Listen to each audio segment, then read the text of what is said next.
folks, we're here today to show you how to install the Easy Hands-Free on a hollow metal door. This is an excellent product to keep your facility's germs reduced and touch points reduced, which in turn keeps the germs reduced. So very popular in food facilities and other places. We've had a lot of success with these and people have been very happy with them. But just a quick video on how this goes. It's a very simple install, but always easier to see it done once first. So we've got the device here, the Easy Hands-Free, which is available online. With the Easy Hands-Free comes a universal hardware kit that works on a wood door.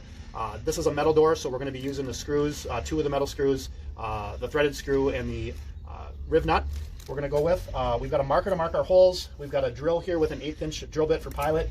We've got a 3/8 drill bit for our center hole. We've got a driver here and then a screwdriver as well, should we need it. Also, I want to mention if you want to print it out or a reference online, there's a PDF available on our website, easyhandsfree.com. So installation, like I say, pretty simple. We're lucky here, we got some weather seal, so we're just going to square it up off of that. I'm going to keep it in about a finger length or so from the edge, just to give it a good distance away from that little mark here.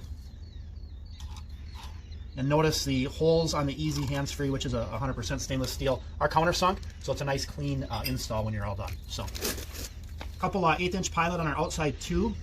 Get that in the center there.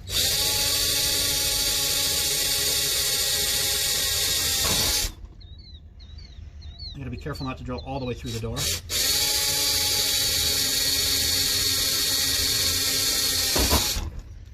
Now I'm gonna switch my drill bit here quickly.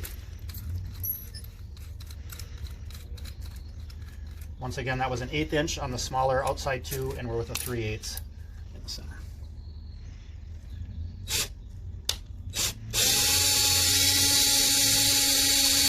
Okay, we're going to drive this riv nut in with a hammer. A couple taps and she's in. Don't want to overdo it.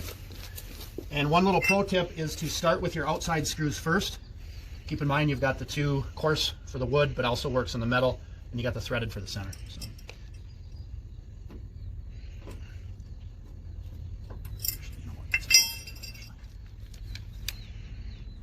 Just a pro tip, start with your outside 2 first.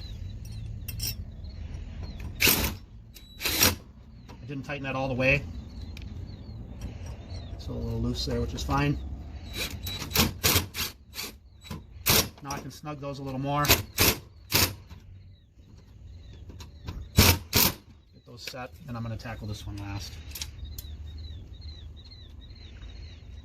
This is a better way. Now the riv nut will spin a little bit, that's the nature of them, but it will catch when it pulls tight to the back side of the door. That one went right away. I'm just going to double check it with a screwdriver here to make sure I got things tight enough. That's very good. Let's get a number 2 on all that, that's a little more torque.